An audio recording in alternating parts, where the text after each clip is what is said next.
a little bit more, or if you're staying with us, just more about that piece about enlisting support team and helping others.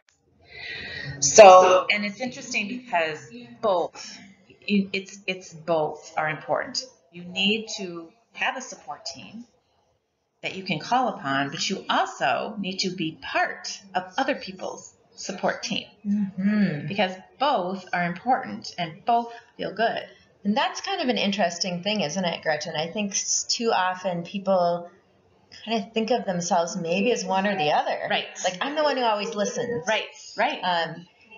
But from our work and even just our own interactions with friends, family, our support team. That's right.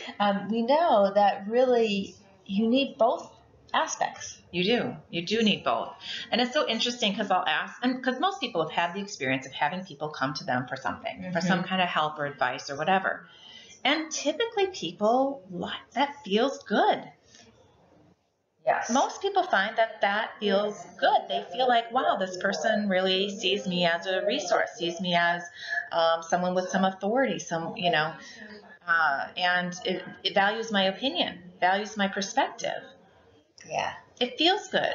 It feels good. And it often gives you some ideas for some things that you might be able to use as well. It does. But it's so interesting because sometimes those people that like to help others don't think about what that experience might be like for the people whose help they might enlist. And so what you're really doing when you are not accessing your support system is you're denying your support system the opportunity to feel all of those good things that you feel.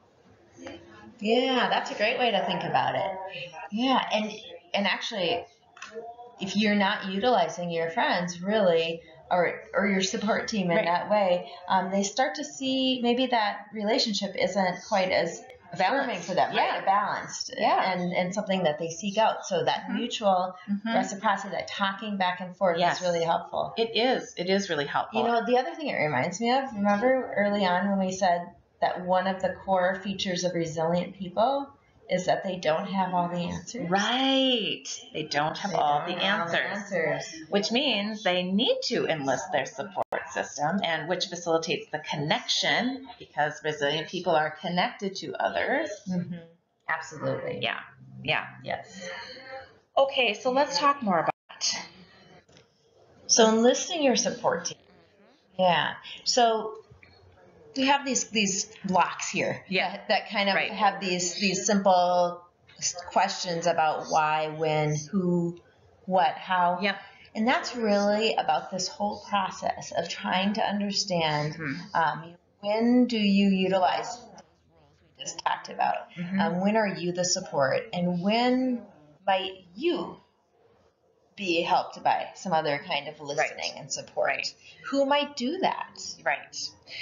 And when we did this with youth, we actually spent a lot of time on this with youth, because for youth, they're wanting to go to their peers very often, but some of the things that they're dealing with aren't peer. It's not peer material. It's not. And so for them, really understanding who and under what circumstances is important, because there are certain things that they're going to need adult help for. They're going to need positive adults in their life from whom they can draw strength in order to be resilient themselves. And you may or may not have children if you're watching this. You may or may not have contact with youth, but you may have nieces, nephews. You may be in a role where you're coming into contact with kids, and so it's possible that you could at some point be in a position to be that what has been called a charismatic adult, a person from whom others can draw strength, right? And so that's just something to think about, because even if you're not a parent, you could be a strong, caring, supportive adult from whom other people, including youth, could draw strength. strength. Absolutely. And I feel like, I know we're going to talk a little bit about that in the next couple of slides about what exactly we learned from the youth and others about what is most helpful when someone is helping them and is that adult in their life or that friend in their life. But I also believe that it kind of gives us some insight about ourselves, doesn't it? It does. When we see what do people like about what we can offer them. Right. Yep, exactly. So, so if somebody does enlist your help, what's helpful and what's not? You know, I hear kids, kids that don't want to bring things to parents. I hear what they say almost first and foremost is that they don't want to have to manage their parents' emotions. Yeah. They don't want to deal with their parents' emotional reaction. They're already overwhelmed by their own emotions, which is the reason they're seeking out their parent in the first place. So if their parent is giving them all this emotion, all this emotional reaction, they're not only having to handle their own, they're having to handle their parents, and it's too much. Yeah, and that actually might be the way that we really think about how this is different with youth or someone that's coming to you really seeking help and guidance rather than a friend, say, or your own support system. Because really that showing emotion holds there's a different reason why you would do that. Right. With youth, you want to kind of maintain that calm and be more neutral. Whereas with a friend, you might want to empathize. Right. Well, and in a different way. Yeah. I think part of this is being empathic enough to understand who you're with. That's right. Right? And what it is that they really need from you at that moment in time. Not what do you need, but what do they need from you at that particular moment in time. Really. Because being outraged on someone's behalf can feel really good depending on who that person is. Right? Mm-hmm. Or it could not be. It could just be adding. And so to be empathic enough to understand where this person really is at. Right. Absolutely. And leading with kind of calm and neutral if you're not sure. Leading with calm and neutral. So that they can kind of guide you into what they need. What we heard from youth is things like you were mentioning before. Their stress affects mine. So if you respond with, wow, that must have been really stressful, what does that do to the youth? Raises that idea of, this is, right? And gets it into maybe what we call drama or, just feeling overwhelmed. Right. Yeah. This is this is not specific to kids. I hear couples this will be coming up in couples. This don't rescue or solve the problem yourself. That's right. Right? Instead, just acknowledge the person's feelings. Just listen. I think people this is a mind trick. They trick themselves into thinking if they aren't solving the problem, then they're quote unquote doing nothing. Without valuing the actual help. That listening is actually active listening. Right, that we just tried, we just practiced. It's an action. It's actually, that is doing something. Yeah. It's actually can be doing something really powerful, something potentially more powerful than solving the problem. Yeah. Giving someone the skills to be able to reflect, right? And think themselves, what are some options available for me? Right. And even just that, so that's what we've noted here on the slide, engaging the thinking brains, allowing the other person, guiding them through that process. Right. In a listening way. Right. Yeah. That just really helps them think it through because that actually feels good, right? You've probably had that experience where you've had someone who is a really good listener, who asks thoughtful questions that gets you to think about things in a way you hadn't thought about them before. They didn't have to solve your problem. They just needed to help you talk it out. Absolutely. And then all of a sudden you say to yourself, this is what I could do. Yeah. So that modeling, that positive coping, that thinking about it, engaging the thinking brain. Yes. All right. So this feels like a good time for another mindful exercise. Yeah. So let's really think about ways that we feel connected to others. Yes. And we're going to pause now really to do a mindful exercise around that, both for our way of thinking about how to be intuitive and how to best help others. Right. But also how to best engage someone to be your support team, your listening partner. And I think equally important, as we've been talking about, but this exercise should allow you to do both. So here we go. This is called feeling connected. So the time required for this kind of exercise is about 10 minutes. You can do it in 5. Try to do this practice at least once a week. And during that time, you can select different examples, okay? And the reason for that time and the frequency is really because that starts to make inroads and it builds that neural connections in your brain to really start to understand what does your support team allow you to do and allow others to do for you, okay? So here's what you do. Let's just pause and think this as I talk through this. So, first, try to think of a time when you felt a strong bond with someone in your life. Choose a specific example of an experience you had with this person where you felt especially close and connected to him or her. This could be a time you had a meaningful conversation, you gave or received support, you experienced a great loss or success together, either one, or you witnessed a historic moment together. Mm-hmm. Once you've thought of a specific example, it's time to transition to really strengthening that neural connection in your brain by writing about this experience. So we thought about it, maybe even visualized it, Right. Felt the emotions associated with that experience. Now we want to write about it. Because that builds connections in a way that we don't if we do the other pieces, right? There's so much fighting for attention in our brain that we want to write about this experience to give it a solid memory connection.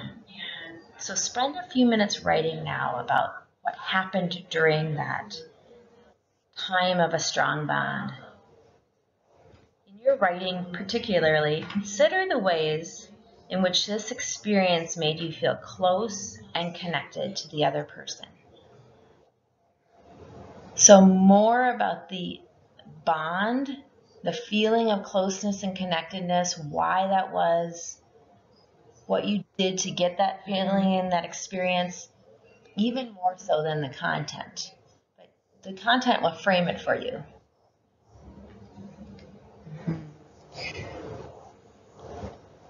So that's the exercise.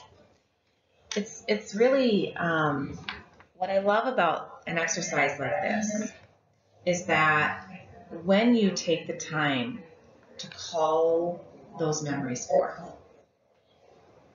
it's not that different as actually living it again and having that in your life again. Yeah. And so, right, there is that power of your imagination to call forth that and experience it all over again, that positive connection. And I especially love it because the reality of the world we live in is that we don't always have a person to connect to at those critical moments, right? People are not sitting around at our beck and call waiting for us to have a moment that we need to feel connected, right? And so there are times that we just need to be able to feel that connection and we just need to be able to do it ourselves. Yeah. And what I love about this activity is that this is a way to do that. This is a way to get connected to another person, even if another person doesn't have it that moment. Mm-hmm. Absolutely. It's also a way to look back at what you write and to see, was it really about what I did, the action of asking the very right question, or was it about reflecting for that, being there? Was it that someone heard what you were feeling and allowed you to hold that feeling? Was it about just being in the moment with them? Present. I would guess that it probably was. Yeah, I would guess so too. Thanks for doing the exercise. Yeah. Okay. So fun. Yeah. Yeah. So this Gandhi has such good wisdom. He does. Gandhi is telling us here, the best way to find yourself is to lose yourself in the service of others. Now, this is something that we attribute to Gandhi because this is how he lived. Right. And this brings us back to our points in the beginning. We're coming to the end now of our talk. And really, it's to draw us back to those traits of resilient people. Right. And one of which was to be kind and help others. That's right. And how interesting, we talked about it right at the beginning, to say, we know. Research shows us that this is something that really, really builds the skills of resilient people. Yeah. And so this idea of helping others in what we just talked about, Right. with being a part of their support Right. team, Right. but also to help them in many different ways, really gives us what we need to be resilient to the stress we all feel. It does. And I know people know this because we've all been in a position where we have helped others. And we really, there is something in what he's saying about finding yourself when you're so absorbed in the act of helping someone else. Yeah, It's really interesting. it is. Yeah, it's really interesting. All right. There's a lot. There's a lot that we put out there to think about. So just again, kind of recapping that self-awareness, empathy, biology, connecting and communicating with others, enlisting help and helping others, thinking in a healthy way, problem solving, accepting, coping, right? We've covered a lot of ground. That's right. A lot. We of sure ground. have. So I guess one way to just think about this summary is to use this in ways that will help you to think this through. Right. We've tried to do some chunking and offering these resources in a way for you to access more easily. But one of the things we want to challenge you in doing with this summary is to look at in which areas are you already doing well. Right.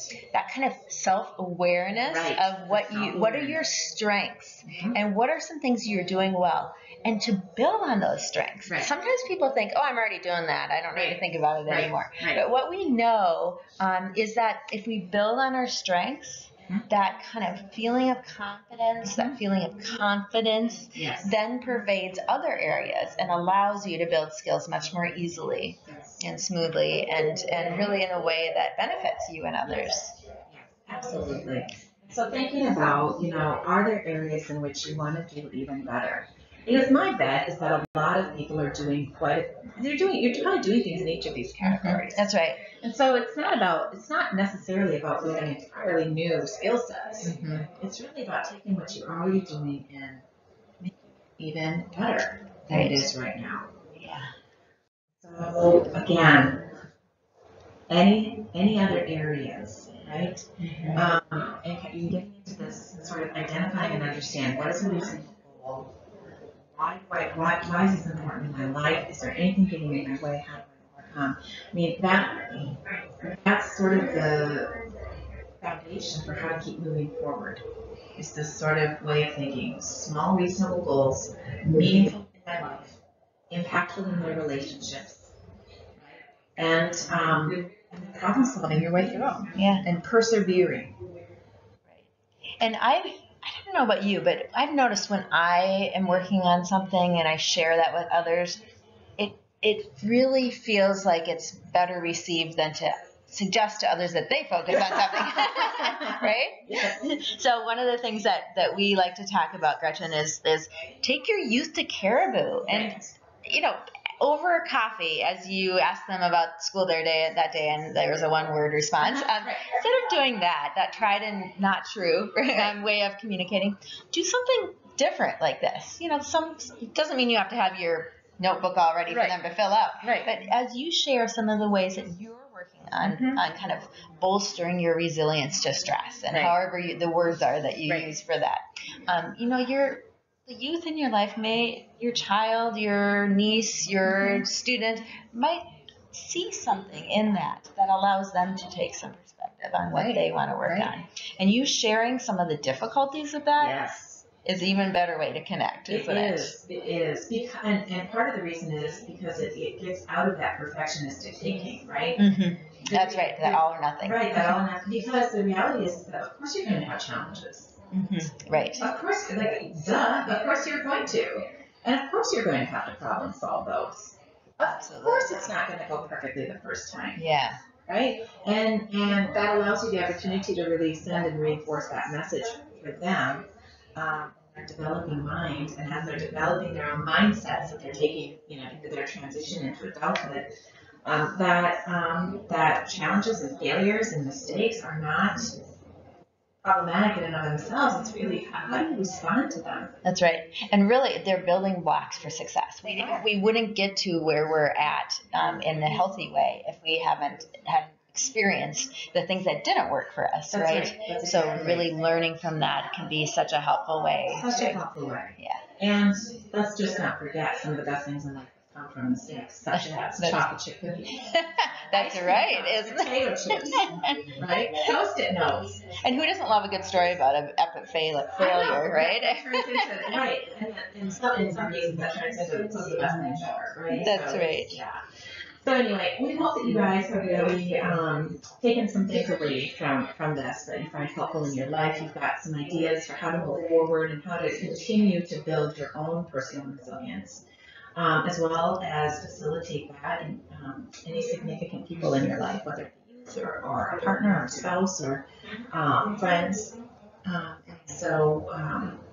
We wish you well as you move forward with this. And thanks for joining our conversation. We look forward to our next podcast. Yes. Thanks.